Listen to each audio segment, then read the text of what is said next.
Так, вчера мы закончили тему о том, как посчитать своего пастора, или как уважать. Какая была там цель?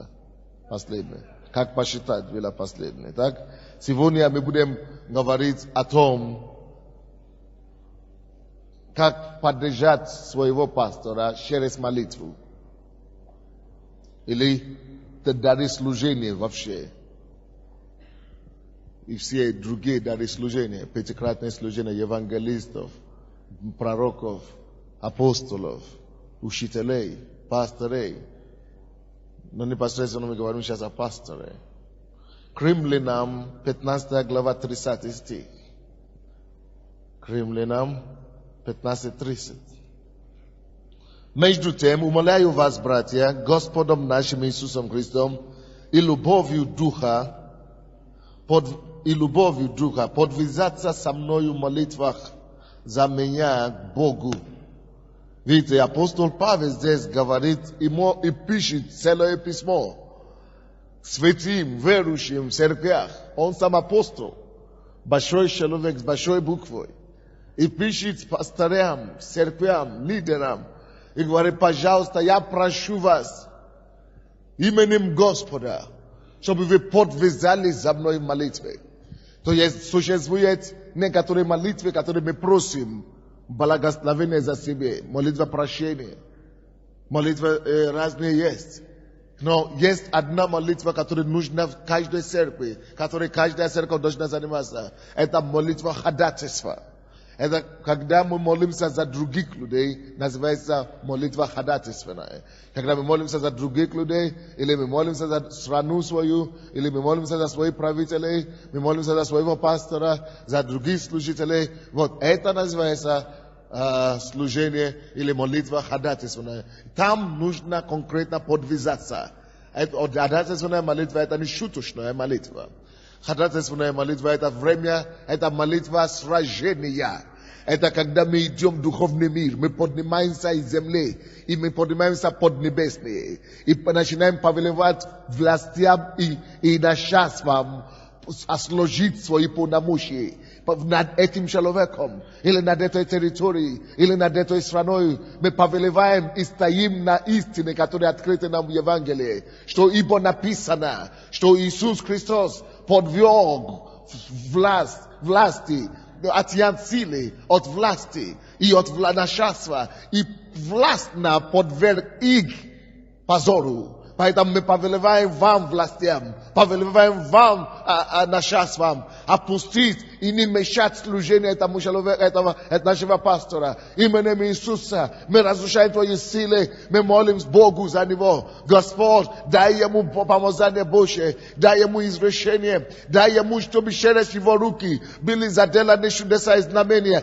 когда мы стоим между небом и землей и начинаем использовать или исполнять свою священническую роль. Каждый верующий должен быть священником. Написано, ибо он поставил нас царями и священниками Богу нашему. Бог поставил нас. Иисус поставил нас царями на этой земле. И священники, не только пастыря должны быть священниками. Кто такой священник? Священник – это человек, который стоит между Богом и землей, между народом и святым Богом и престолом Божьим. И говорит, Господь, я прошу Тебя за этого народа. Господь, помилуй. Господь, защити. Господь, спаси. Господь, защити. Господь, дай решение пастору и так далее. И когда он молится перед Богом, он ходатайствует за землю.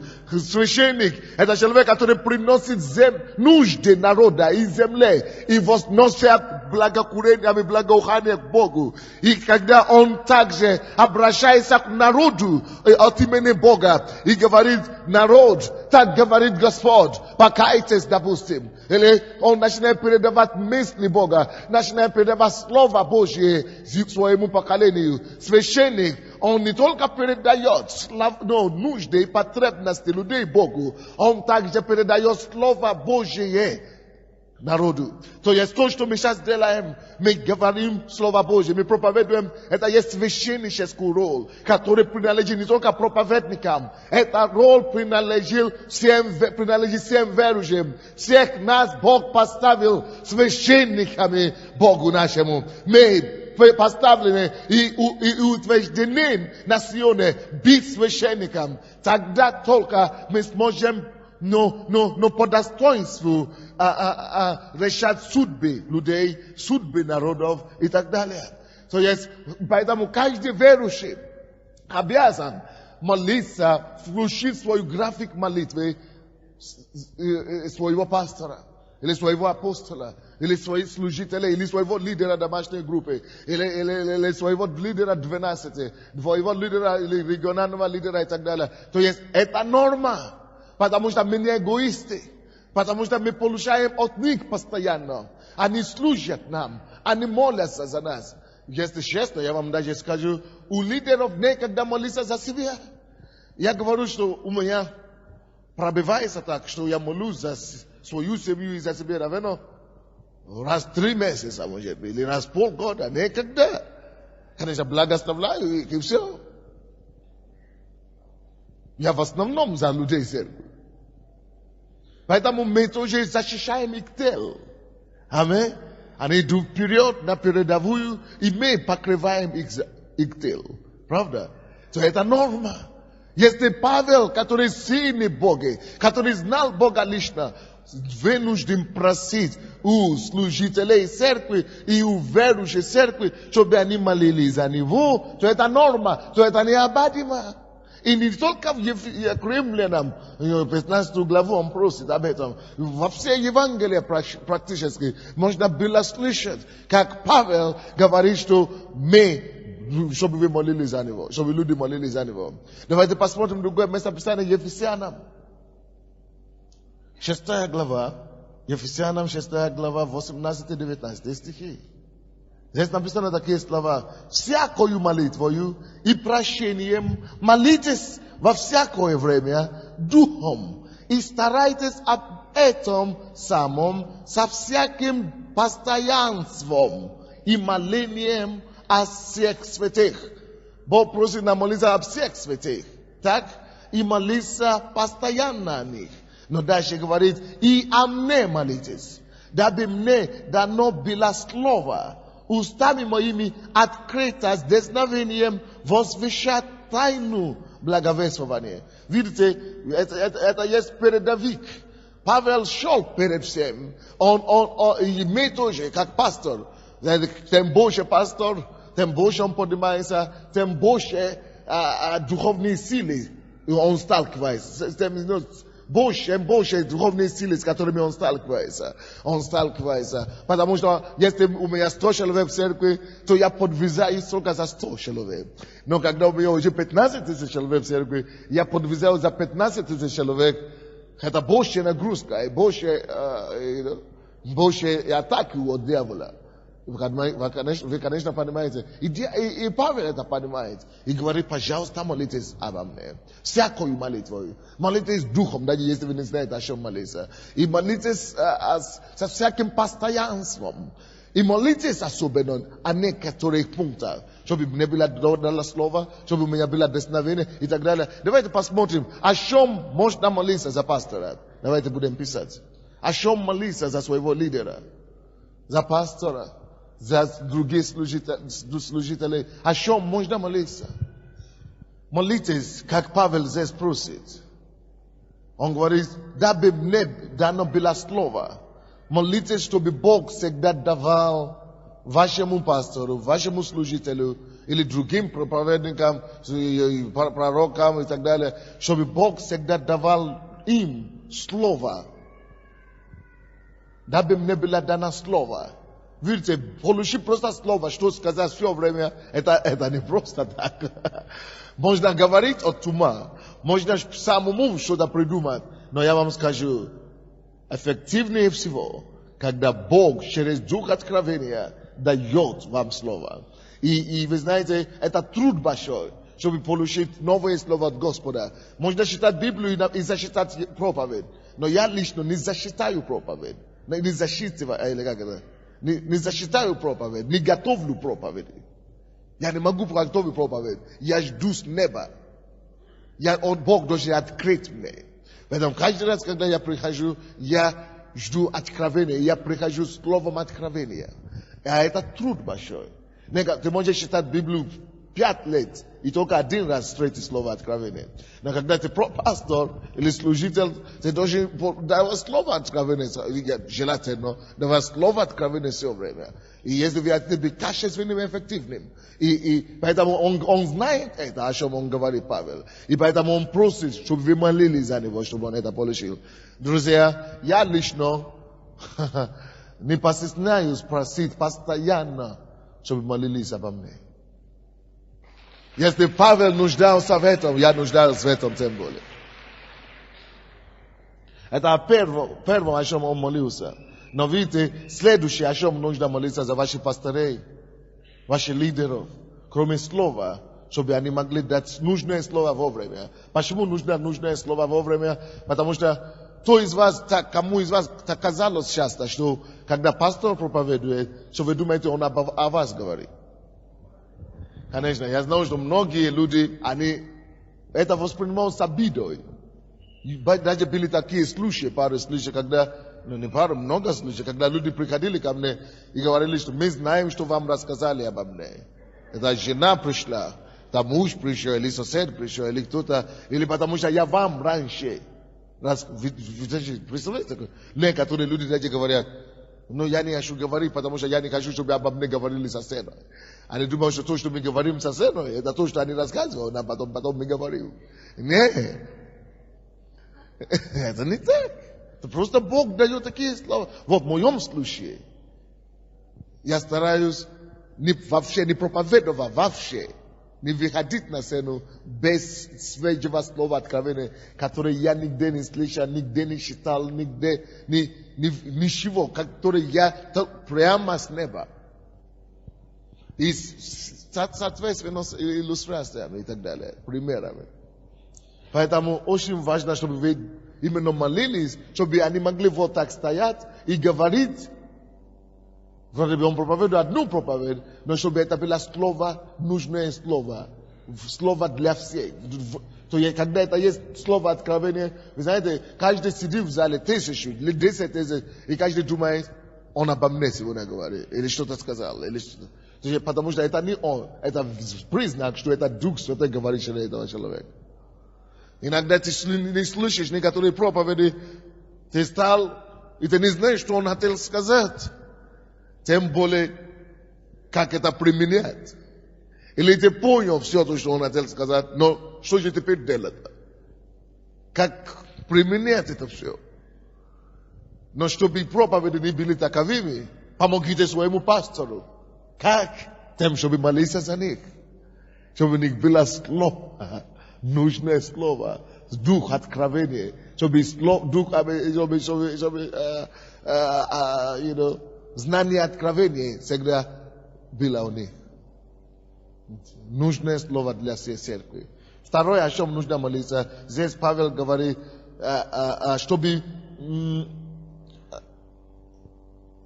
чтобы устами моими открыто с дерзновением возвещать тайну благовествования. Он просит молиться о нем, чтобы он мог дерзновенно провозглашать Евангелие. Тут начал фонить что-то. Выключите какие-то микрофоны. Дерзновением провозглашать Евангелие. Одно дело иметь Евангелие, но другое дело с дерзновением проповедовать. Поэтому нужно молиться всегда за своего пастора. Это номер два. Номер два у меня по списку. Чтобы с дерзновением проповедовать. Чтобы с дерзновением проповедовать. Вы помните, когда была атака на церковь Деяния апостолов в 4 главе, 24 стиха. И когда запретили то есть этим апостолам проповедовать, они пришли, собрались вместе и начали молиться Господу. И говорили, Господь, помажь твоих слуг, чтобы они могли говорить твое слово с дерзновением. То есть дерзновение нужно. Это мало то, что у вас есть слово, но это совсем другое дело и стать мужественно на сцене и говорить. Я пришел в один город, один брат видел мою проповедь, которую я читал в другом месте, в другом городе, и он удивился. Он говорит, я удивлен твоим дерзновением, и что я молюсь, чтобы Бог мне дал такое дерзновение, как у тебя. Он говорит, молись за меня. So, не всегда это получается. Иногда у меня тоже бывает так. Несмотря на сколько лет ты проповедник, иногда есть контролирующие духи, которые не дают тебе, просто сосредоточиться на том, что ты хочешь говорить. Особенно, когда аудитории разные и так далее, тебе нужно дерзновение Господа. Так что за это нужно молиться. То есть, вы думаете, надо просто собраться и так далее. По плотью ничего не получится. Написано, что рукой и плотью никто не победит, как там написано. Правильно по-русски цитат, вы не знаете. То есть, никто не возмигает, никто не победит через рукой и плотью никогда.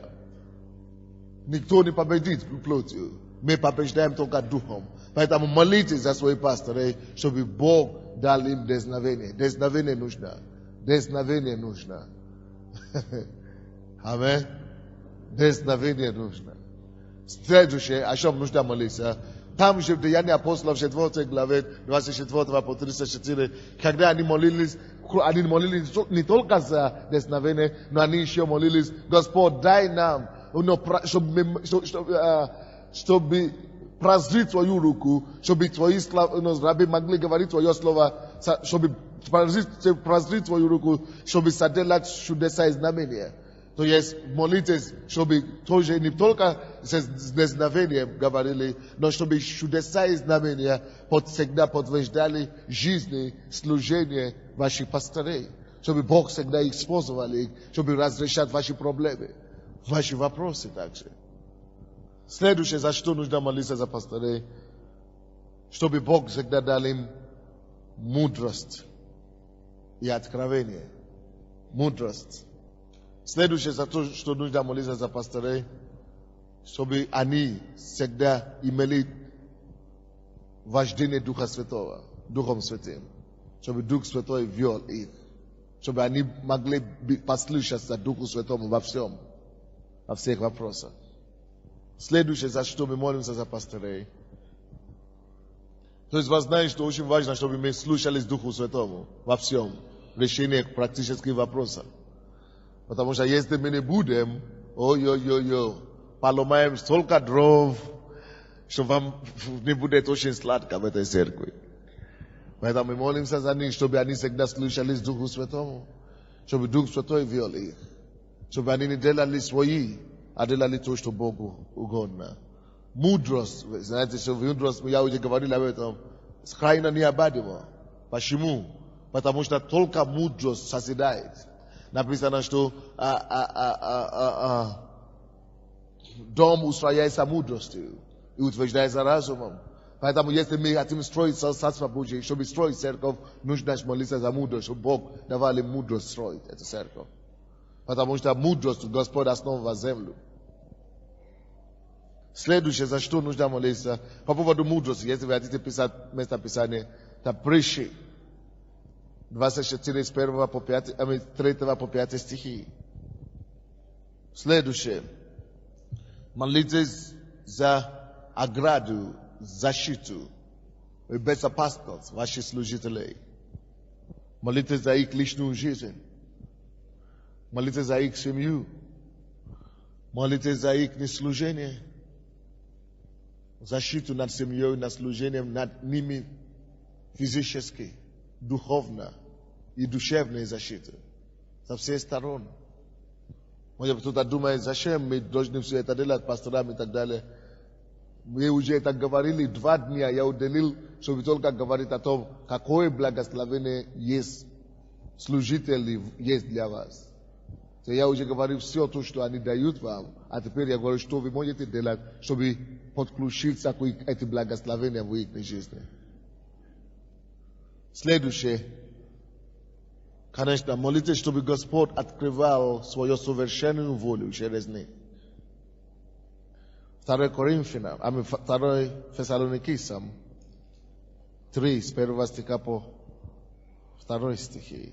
Итак, молитесь за нас, братья, чтобы Слово Господне распространилось и прославлялось, как и у вас, и чтобы нам избавиться от беспорядочных и лукавых людей, ибо не во всех вера.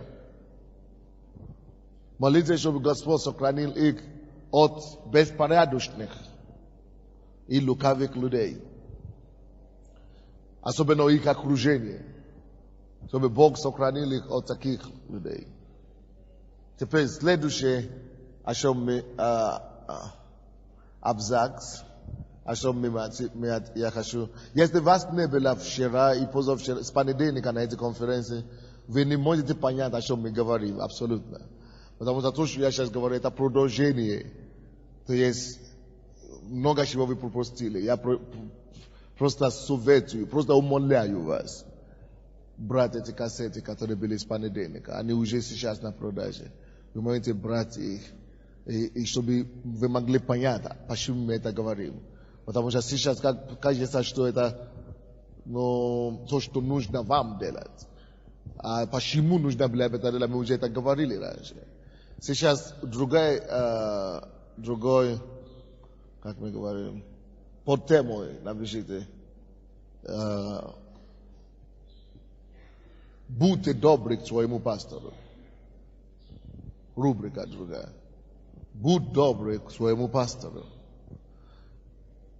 Галатам, 6 глава, 6 по 8 стихи. Галатам 6, 6 по 8 стихи. Наставляемый словом, делись всяким добром наставляющим. Не обманывайтесь, Бог поругаем не бывает. Что посеет человек, то и пожнет. Сеющий в плоть свою от плоти пожнет тленное, а сеющий в дух от духа пожнет жизнь вечную. Делая добро, да не унываем, ибо в свое время пожнем, если не ослабеем. Посмотрите, здесь написано наставляемый. Кто есть наставляемый?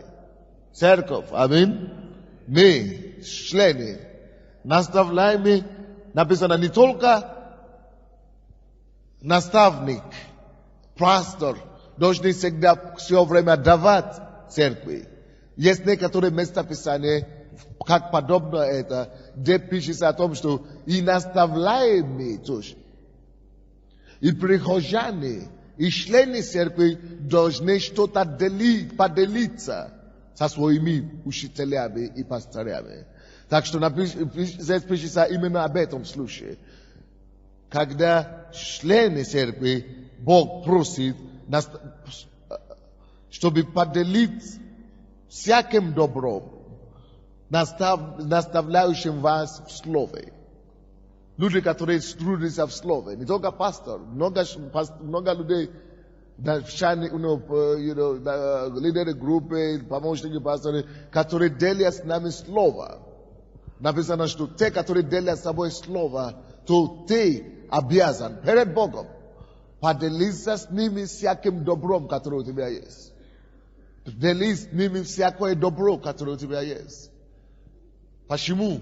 Потому что в Деянии апостолов 20:35 написано, не только хорошо, когда вы получаете все, хорошо, не только когда вы получаете благословение все время со сцены от пастора, когда он молится за тебя, который он не спит по ночам, он уходит молиться за тебя, он учится слово, чтобы было слово, которое принести к тебе, чтобы ты состоялся в жизни, чтобы твои нужды и потребности были восполнены. То есть это его призвание, он это делает добросовестно. И Бог говорит, я также прошу вас, как церковь, как люди, которые наставляемые, чтобы вы тоже не забыли их, потому что написано в слове, блаженные давать, неужели получать.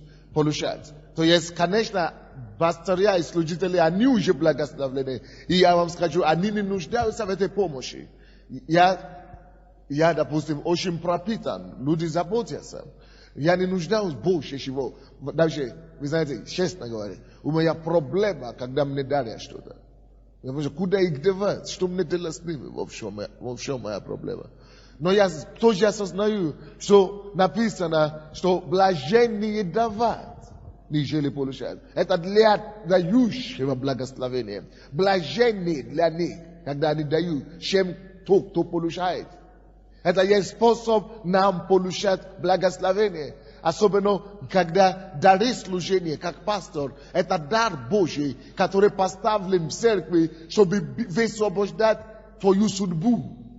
И поэтому, когда ты сеешь в них, этим самым ты высвобождаешь то необходимое в твою жизнь, которое у них есть, которое Господь уже посеял в них, которое Он уже заложил в них. Этим посеем твоим ты просто пожинаешь что-то в твоей жизни потом. То благословение, в чем ты нуждаешься, то исцеление, в чем ты нуждаешься, то прорыв, то слово, которое ты нуждаешься. Когда ты сеешь по вере, Бог увидит, и Господь через них восполнит. Он даст нужное слово, Он даст нужное руководство, Он даст им нужную мудрость, Он даст им соответственную проповедь и так далее, чтобы посеянное тобой не было напрасно. Потому что написано, блаженнее сеять, значит, чтобы то, что ты посеял, чтобы ты обязательно получил большего благословения, чем то, что ты дал. Чтобы ты получил благословение намного больше, чем то, что Он получил от твоего сеяния. Поэтому блаженнее давать. Деяния апостолов 20:35. Блаженнее давать. Поэтому Бог говорит, не просто потому что Бог думает, что эти пастора голодные. Нет. Не. Потому что трудящиеся в слове, как мы говорили, достоин пропитания свое. Бог знает, как трудящемуся в слове дать пропитание. Это не проблема для Бога. Господь обеспечивает своих служителей, но если человек будет только вдыхать внутри и не будет выдыхать, он лопнется скоро, он взорвется. Если человек только будет кушать, а не идти туда выпускать, однажды некуда будет туда положить, он умрет. Люди умирают вот таким образом, когда не идет проход там. То же самое духовно. Если только пастор дает вам, то есть уже все перенасыщено, уже земля ваша уже не способна переварить все. Поэтому Бог говорит, что и наставляемые порой, и наставляемые должны делить всяким добром. Все добро, которое у вас есть. У вас нету денег, есть молитва, молитесь за них. У вас нету, вы не можете молиться, приходите в церковь, послужите своей силой. У вас нету возможности приходить в церковь, поделить свою силу, посеять в них ваши финансы. У вас нету, что есть разные способы, всяким добром. Не написано только деньги. Потому что мы почему-то думаем, если у меня нет денег, то я никто. Кто сказал? Ты есть кто-то во Христе. Ты можешь что-то сеять. Вот почему дорога к своему величию, эта книга важна для всех нас. У всех нас есть товар, который мы можем сеять в миру. У нас всех есть товар, который мы можем приложить в миру. Так что это просто порядок такой. Сеять что-то, не просто Богу, но сеять что-то тем людям, которые тебе помогают, которые научись быть добрым своему пастору. И когда ты тоже станешь на место руководства однажды, Господь тебе будет тоже обеспечивать. Потому что человек сеет, то и пожнет. Однажды твои помощники или твои подопечные тоже будут тебя обеспечивать. Написано, не обманывайтесь, Бог поругаем не бывает. Если ты думаешь, никогда, никто же все равно это не знает, никто меня все равно не заметит. Бог поругаем не бывает. Что посеет человек, то и пожнет. Хорошо, куда ты не посеешь, никогда не ожидай оттуда урожай. Ты не посеешь своем служителе, своем пастора, своем служителе, что поругаем, Бог не бывает поругаем. Бог поругаем не бывает. Бог поругаем не бывает. Туда, что посеешь человек, то и пожнет. Куда ты посеешь, оттуда ты пожнешь. Ты не посеешь туда, ты ничего не ожидай оттуда. Поэтому пастыря всегда автоматически благословлены, но ради нас тоже, чтобы мы еще больше. Вот почему я лично думаю, если вы видите что-то в жизни других людей, вы хотите заниматься бизнесом, вы хотите стать миллионерами и так далее, посмотрите на бизнесменов, на людей, у кого что-то уже получается. Посмотрите на людей, которые имеют то, что у вас нет. Вы хотите иметь хорошую семью, вы хотите иметь хороший дом, хороший брак. Посмотрите, у кого хороший брак. Посейте что-то туда, куда вы не посеяли, вы не пожнете. Потому что Бог поругаем не бывает. Бог поругаем не бывает. Если вы видите что-то, которое у вас не хватает, нет у вас благодати в этом направлении, но у этого человека есть благодать в этом направлении, он торгует, он продает все его товары, он его получается, движение есть, он воспитывает своих детей хорошо, но у тебя не получается воспитывать своих детей хорошо. Иди, воспитывай деньги, просто посей в этом человеке, чтобы ты мог пожнать ту же благодать, которая уже у него есть, чтобы ты мог начинать продавать хорошо, чтобы ты мог начинать воспитывать своих, чтобы эта мудрость могла прийти к тебе воспитывать своих детей. То есть, куда ты посеешь, откуда ты пожнешь. То есть, то, что ты посеешь, так и пожнешь. Бог поругаем не бывает. Ты не можешь посеять, ты не можешь удерживать свою семью и ожидать, что ты посеешь. Только месяц назад у нас был период рассаживания, что мы посеяли, что мы там сеяли. Семена, что конкретно сеяли? Картошки, да? Морковку, все сеяли, да? Но мы только что посеяли некоторые вещи, да? Если мы все пошли сеяли, и если бы вы не пошли и ничего не сеяли, когда время урожая приходит, через несколько месяцев, вам какое-то право, вы имеете какое-то право в чужой огород идти, и говорить, что вот я вижу, что урожай, и я собираю их. Тебя посадят быстренько. Потому что ты вор. Многие из нас, мы такие же воры в духовном мире. Мы не посеяли ничего туда. Мы входим в церковь как свободные казаки. Казаки, извините, не обижайтесь, я не знаю, какой другой пример, более приличный какой-то. А? Ничего, хорошо, давай, поехали. Некоторые из нас мы ходим в церковь, ни десятину не даем, ни пожертвования, ни специальные посеи, ничего. Я никому не обязан, никому. Молодец. Тебе никто не мешает. Но если урожай приходит, и ты войдешь в это поле, чтобы собирать урожай в чужое поле, чужие посеяли, вот они имеют право собирать урожай. А ты не имеешь права, тебе воры тебе милиция в духовном мире, Божья милиция, просто возьмет тебя за шею. Ты думаешь, что Бог не видит? Он все видит, дорогой. Что человек посеет, то и пожнет. Что человек посеет, то и пожнет. То человек посеет, то и пожнет. Бог поругаем не бывает. Аминь. Бог поругаем не бывает. Так что не думай, что ты хитрее всех. Ты хитрее самого себя. Мы не можем перехитрить Бога. Аминь. Поэтому кто-то говорит, я не знаю, почему все свидетельствуют, я еще никогда не свидетельствовал, Бог ничего мне не делает. Что посеешь, что пожнешь. Потому что ты сеешь полгода, я бы дал десятину 3 месяца, и ничего нет. И ты говоришь, ну почему я уже даю десятину 3 месяца, ничего нет. Все свидетельствую, почему я не могу свидетельствовать. Потому что ты жадный человек.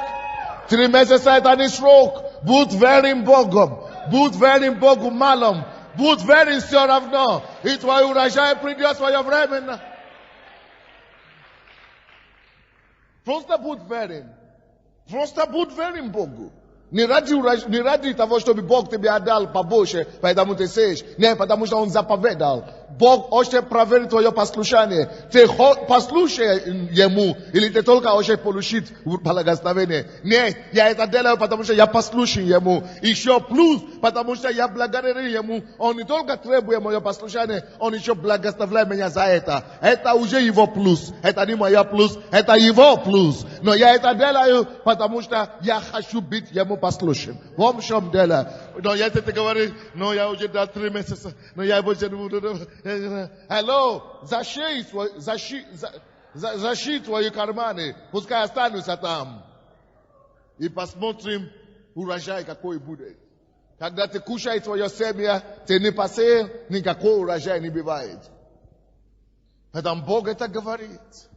Не думайте, что это норма, когда пастор только дает, и мы ничего не даем ни пастору, ничего не сеем пастора. Нет, что куда человек посеет, а туда и пожнет. Что посеет, то и пожнет. А некоторые из нас, мы любим только сеять в плоть. В плоть. Потому что написано, сеющий в плоть свою, от плоти своей и пожнет. А что ты от своей плоти пожнешь? Болезни, недуги, рак, желудок болит, гипертония и так далее. Я говорю, почему у меня больной? Почки и так далее. Потому что ты съел все сам, соседом не поделил. Ты съел все и крей сам.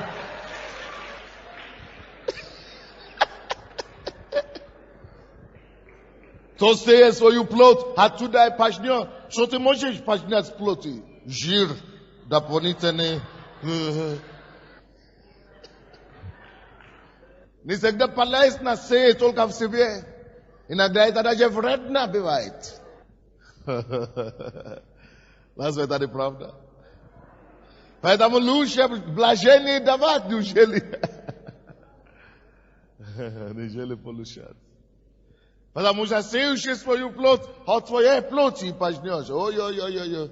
А как против нас пожнать своей плоти? Знакомое дело. А сеющий в дух, сеющий по слову, сеющий в дух, сеющий Божье дело, сеющий в дух, от духа пожнет жизнь вечную. Духовное сеяние по слову всегда дает благословение. Некоторые из нас мы балуем своих детей. О, я пошлю своих детей в лучшую школу. Я пошлю за границу учиться, а десятину не платит. Поэтому дети возвращаются оттуда наркоманами, проститутками, чем можешь. Потому что ты сеешь плоть. Лучше взять оттуда десятину, лучше взять оттуда пожертвование, лучше на строительство оттуда взять, лучше на беспроизводство оттуда взять, посеять в Божье царство. А потом уже из останова пошла детей благословения. Ну, куда хочешь, на Луну. Тогда будет уже благословение. А ты не сеешь сначала в дух, ты сеешь только в плоть. Ой-ой-ой, от плоти пожнешь. Можно сеять в плоть, ничего страшного, но чтобы это была благословленная еда, чтобы это была благословленная почва, и надо сначала сеять в дух. Но самое главное написано, и будем продолжать делать добро непрестанно. Не устанем делать добро. Потому что некоторые говорят, ну, когда я проповедую, так зажигаются люди. 2-3 месяца они дают. А потом, никто уже больше не напоминает. Вот почему некоторые из нас не дожидаем свое благословение, потому что написано 9 стих, что будем продолжать делать добро. Не устанем делать добро, чтобы свое время пожнать. Некоторые из нас, вы знаете, Бог смотрит все. Написано, наполняется чашу на небо. Есть чаша на небо, которая наполняется нашими благодеяниями, нашей молитвой, семьями нашими и так далее. Но некоторые из нас уже вот-вот заполнится нашу чашу, чтобы переливаться уже на нас благословение. А вы говорите, уже не получается, я не знаю, почему не получается, я уже перестал. Сеял, уже наполнился чашу, и ты бросил. как раз в тот момент, когда должна была бы переливаться. Поэтому нельзя перестать делать добро никогда, ни под каким-то предлогом. Даже если воспользуются. Я больше не буду благословлять его, он мне не сказал спасибо. Хорошо, это ты сам перекрыл твое благословение, значит. Не сказал спасибо. Написано, чтобы даже левую руку не знаю, что правую делать, чтобы Бог мог тебе воздать. А ты говоришь, чтобы он сказал спасибо. Ты сам вычеркиваешь свое благословение. Филиппийцам, 4 глава, с 15 по 19 стихи. Филиппийцам 4, с 15 по 19 стихи. Вы знаете, филиппийцы, что в начале благовествования, когда я вышел из Македонии, ни одна церковь не оказала мне участие подаянием и принятием, кроме вас одни.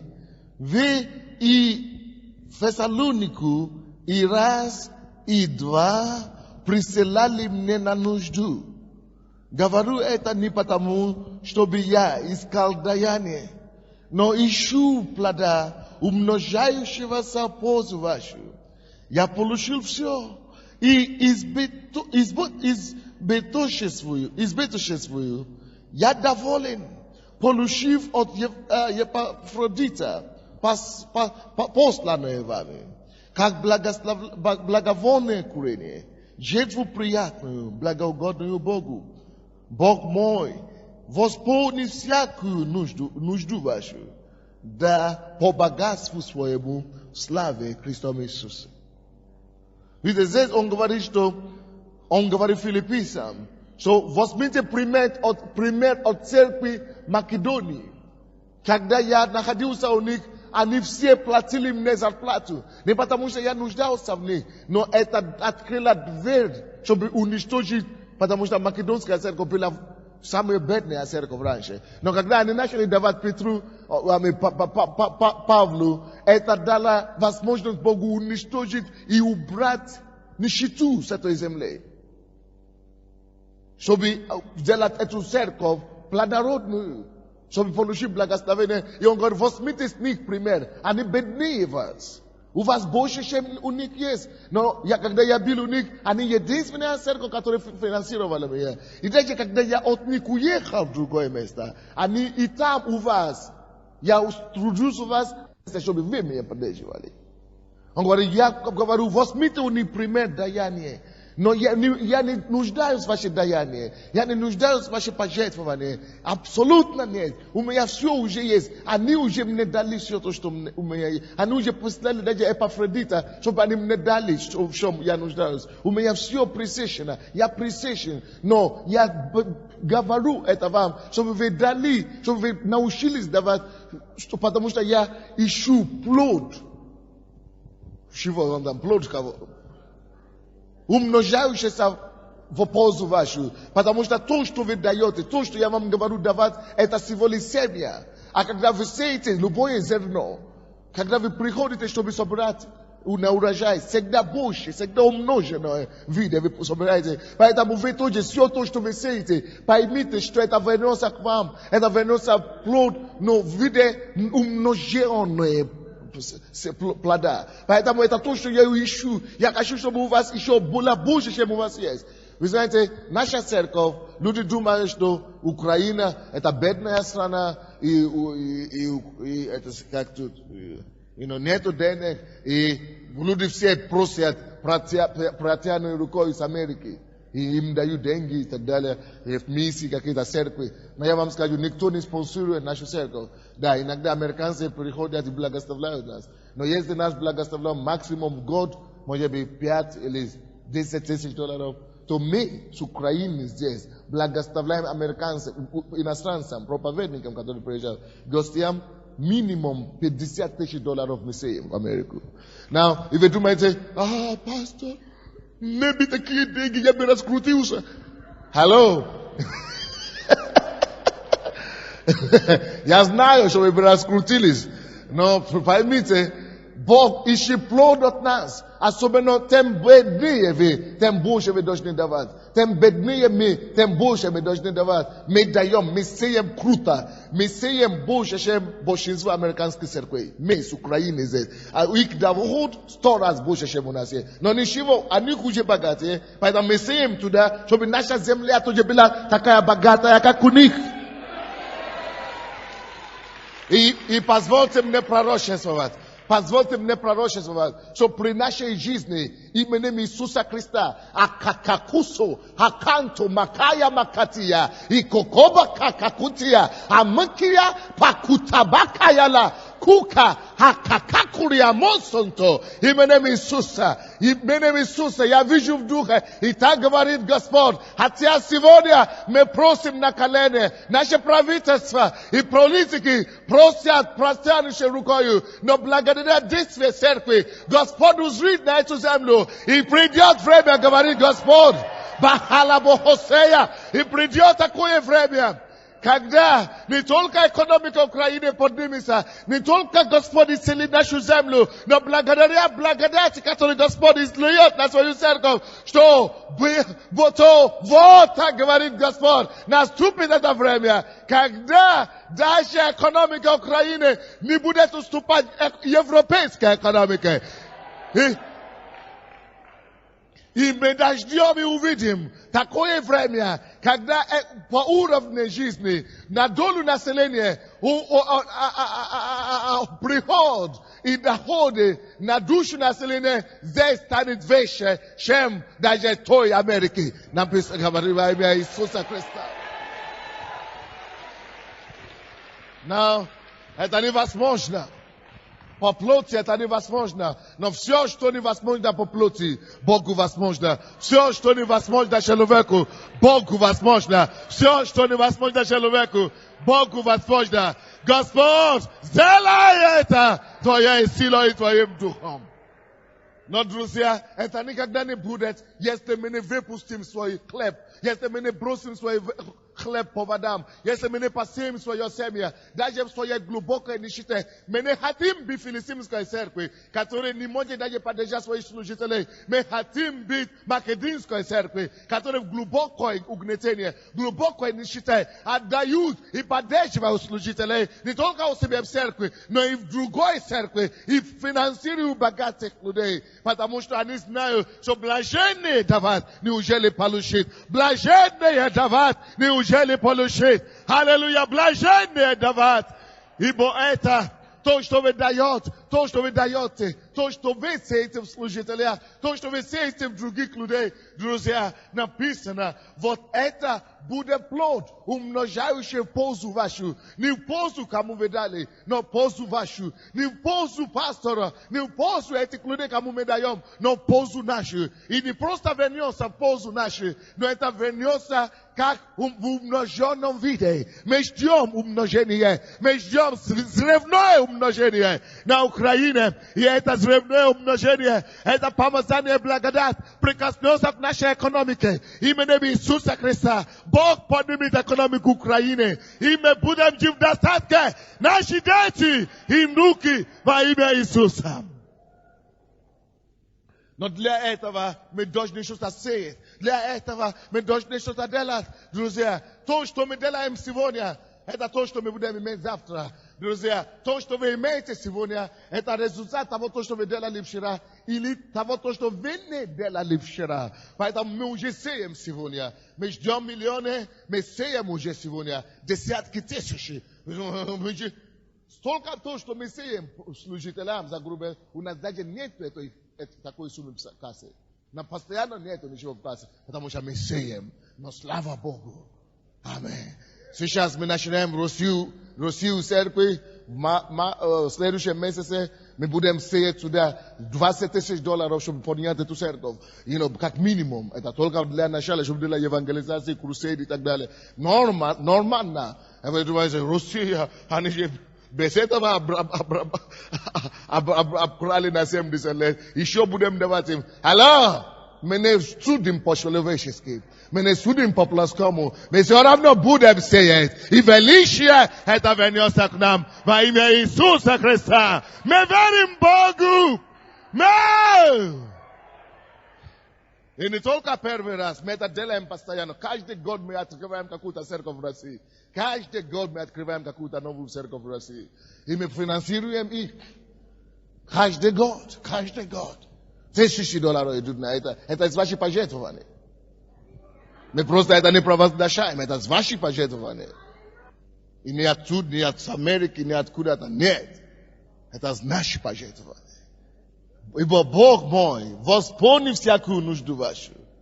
Причем не потому, как у кого-то есть, но по богатству Божьему. По Его богатству Он восполнит. Аллилуйя. Каким образом мы еще можем быть добрым нашим пасторам? Не только в финансовом плане. Напишите еще другие способы, как мы можем быть добрым пастором. Мы можем быть добрым пастором, помогая ему уменьшить его время. Это самая большая проблема. Это самая большая нужда. Как это сказать? Сохранить свое время. Сэкономить его время.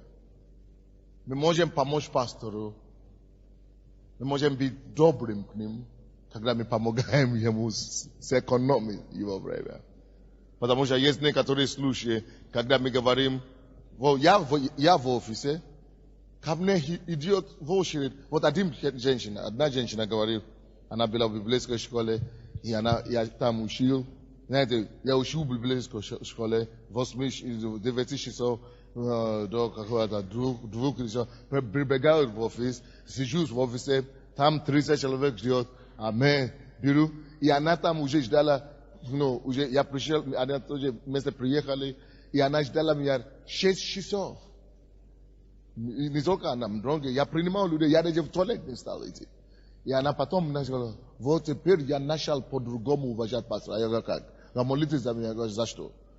Чтобы у меня было такой трудоспособный, как вы, откуда вы это знаете? Я даже не замечаем это. Она говорит, но я там стоял 6 часов, чтобы вы меня приняли. Еще другие, я ушла, еще другие вы принимаете. Как вы так можете работать? А я даже, тогда дошло до меня, действительно, да. Хорошо, что кто-то замечает. То есть, о чем я хочу говорить? Есть некоторые люди, они вот так ждут. Хорошо, пастор принимает, еще другие пастора принимают. И все говорят, нет, я не хочу к другому пастору. Я хочу только к старшему пастору. Вы не помогаете ему сэкономить свое время. А другие пасторы говорят, нечему делать, никто не обращается. То есть, можно хотя бы идти туда. Если он не разрешит, тогда идите к пастору. Мы часто говорим так, когда мы записываем людей. Сначала, может быть, идите к другому пастору, второму пастору. Если они не смогут решить, тогда к пастору. А они говорят, я слышу. Люди жалуются. Вот к пастору нельзя приступить, пастору нельзя попасть. Надо сначала через какого-то пастора Василия, какого-то пастора Софию. Потому что вы не посчитаете, поэтому вы ничего не можете получать. Посчитайте всех служителей Божьих, чтобы получить что-то от них. По мере вашего почитания Божьих служителей определяет столько благословения вы получите от них. И этим самым вы помогаете старшему пастору, допустим, и другим пасторам сэкономить время. А есть некоторые люди, которые приходят или звонят домой. Пастор, здравствуйте. Я говорю, здравствуйте. То звонит, вы не знаете меня, хорошо. А когда будет ли первое служение сегодня или второе? А я думал, что это серьезная нужда. В это время я молюсь. Надо оторваться. Ну, будет, я не знаю, я даже не в курсе дела. Я планирую. Звоните в офис, там вам скажут. Или другие вопросы. То есть очень важно, чтобы мы были достаточно взрослыми, достаточно трезвыми, чтобы знать, с какими вопросами можно идти к пастору, и с какими можно идти даже к лидеру домашнего группы. Лидер домашней группы может некоторые вопросы запросто ответить. Или, может быть, офис может ответить на некоторые вопросы. Или другой пастор может ответить. То есть мы должны думать об этом иногда. Это помогает пастору делать намного больше, чем он бы делал, если бы со всеми вопросами к нему. Поэтому у нас есть разделение труда. Пасторы по районам, пасторы везде, служители, все должны быть пасторами практически по системе 12. Поэтому, чтобы каждый уже умел возлагать руки, еле каждый носит. Видите, воскресенье мертвых, молодая девушка, меньше года ходит в церковь, или год? Меньше года ходит в церковь, воскресила мертвого. А кто-то бы сказал, надо побежать к пастору. Вот один девушка свидетельствовала, я звоню по лидеру, я поломала ногу, а лидер говорит, возьми елей и помочь. У нее есть елей дома, она даже не додумала за это. А потом помазала елей, говорит, прошло. Я потом говорю, я верила. Зачем ты не вспомнила этот лидер, ищешь, когда у тебя есть дома? Она была верить сразу. И елеем, с верою, и по вере вам будет вам. А лидер говорит, я сейчас не могу, я сейчас приеду. Тогда, он не приедет. Уже обиделся на лидера. Не надо, у тебя есть сила и власть. То есть первое, как вы можете быть добрым пастором, это помогать сэкономить его время. Хорошо? Ну, есть такие вопросы, я не смогу строго все, но есть такие вещи. Иногда мы говорим, обратитесь к секретарю, обижаются. Я больше не буду ходить к пастору. Он нет любви в этой церкви. Это общие такие фразы. Нет любви в этой церкви. Если нет любви, мы будем благодарны. Принесите нам ее.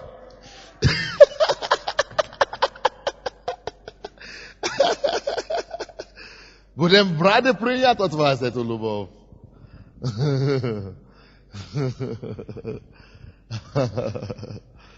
Аминь. Обычно, когда вам кажется, что чего-то нет, вам что-то не дают, это подсказка вам, что вам лично надо это начинать давать другим.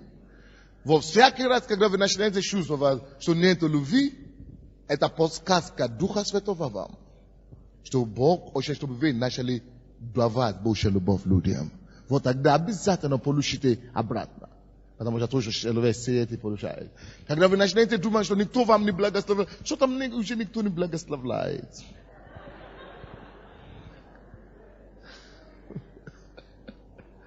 Это подсказка вам, что пора вам начинать другие какие-то люди благословлять. Тогда вы начнете пожинать. Вы понимаете меня, нет? Вы говорите, что что-то он проходит.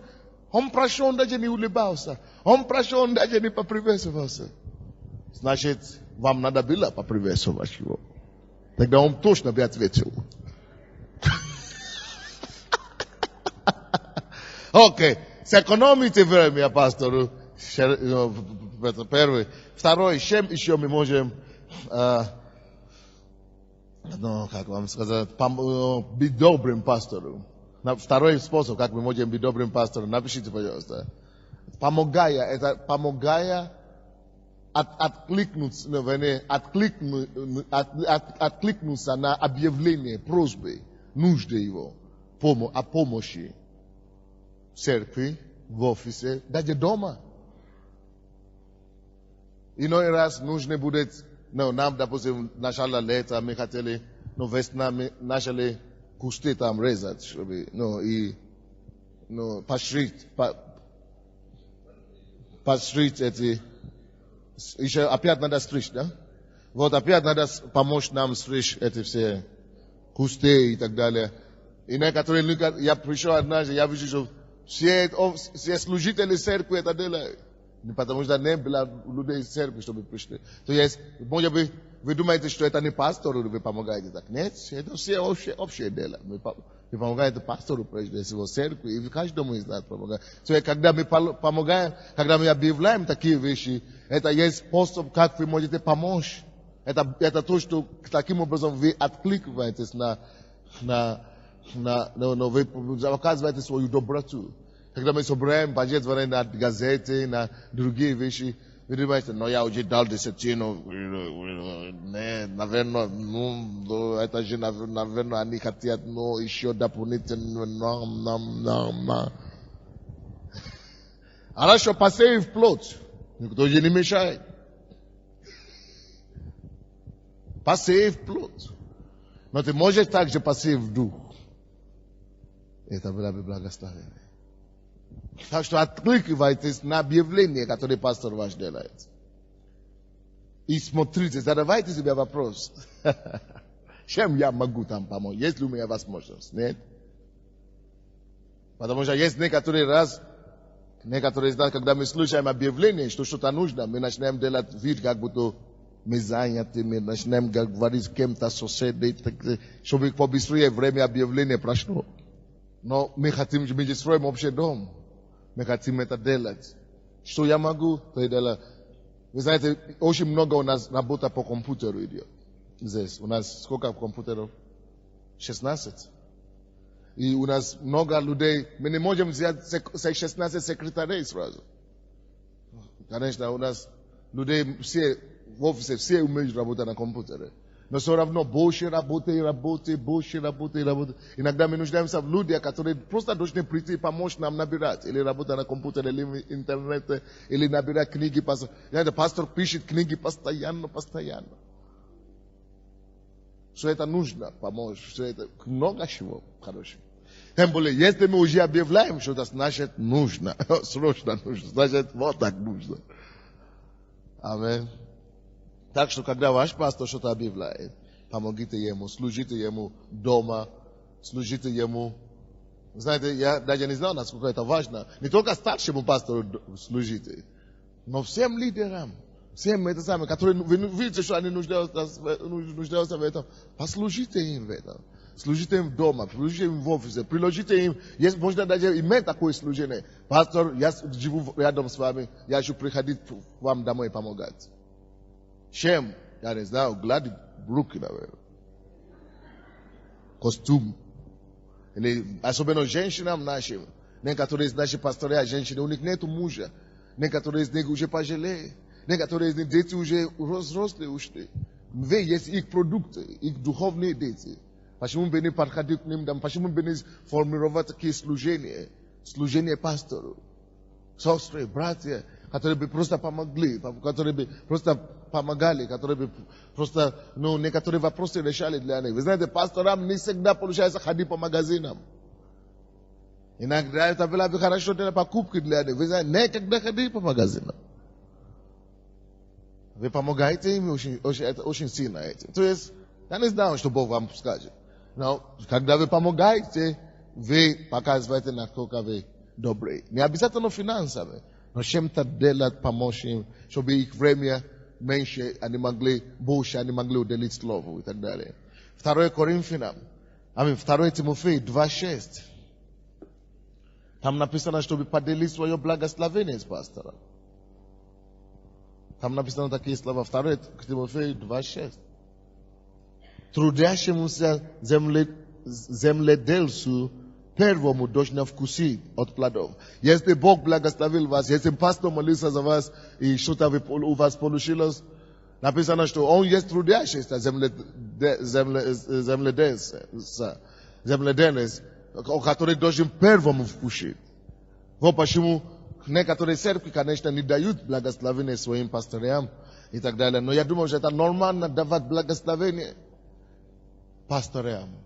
Десятины или что, но не свои личные десятины, а десятины, может быть, церкви или что, давать что-нибудь пастор, потому что он трудится за этой землей. И написано, что трудящемуся земледельцу первому должно вкушать. Это норма.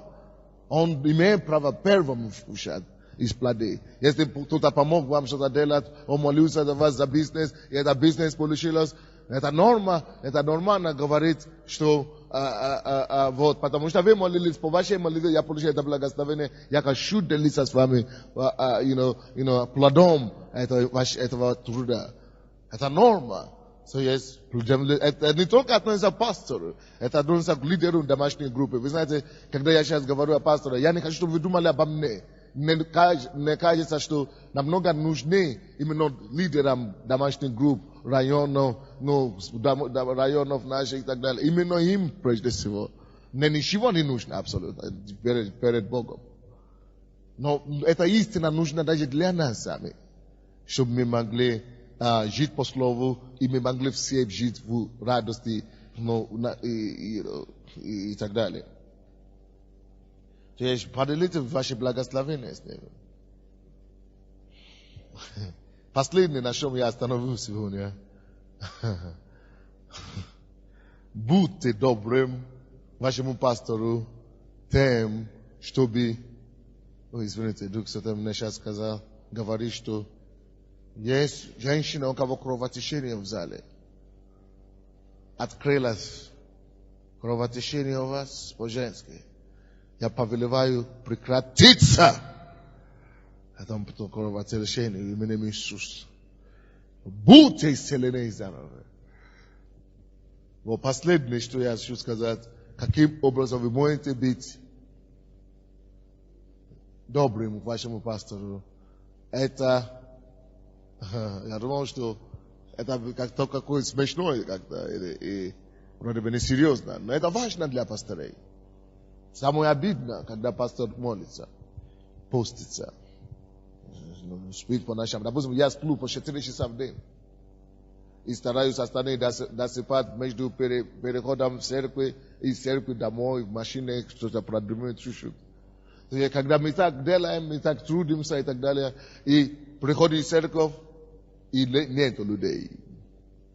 Или 10% прихожан только присутствует. Это плохо. Это значит, ты не ценишь труд его. Поэтому будь добрым своему пастору тем, чтобы посещать каждое служение по мере возможности. Потому что он обязан дать отчет за тебя. Он обязан дать отчет за вас. Он обязан дать отчет, потому что он призван попечиться о вашей душе. Поэтому приходите, насыщаться то, что Бог дает. И будьте благодарны. Дайте ему знать каким-то образом, что вы благодарны за те слова, которые он дает вам. Очень часто мы думаем, что это должно. Это его работа. Пускай работает. Мы так не говорим, конечно. Но наши отношения вот так говорят. Мы должны говорить комплименты. Мы должны говорить, что это было хорошее слово. Я благословлен. Он должен видеть плод его слова, что это доходит, это кому-то помогает. Тогда у него больше импульс. Поэтому вы не только должны приходить на служение, вы должны дать ему знать, что вы благословлены. Вы работаете любой способ, как вы хотите, но вы должны иметь способы, как доносите до пастора, что вы благословлены. То, чем он делится с вами. Давайте преклоним нашу голову. Будем молиться. Поблагодарите Господа за того пастора, который Бог дал вам. И за возможность просто насыщаться духовно. И попросите Бога, чтобы Он помог изменить ваши отношения с служителем, который над вами. Чтобы Бог научил вас быть добрым и давать тоже за все то, что вы получаете. Чтобы Бог научил вас тоже посчитать того служителя, который Он ставит перед вами, над вами. Просто откройте сердце, просите у Бога, что вы не хотите быть только потребителем, но и благословением. Завтра будет финал, завтра будет кульминация полседьмого этого семинара, поэтому позовите всех, приглашайте людей. Бог благословит нас еще больше.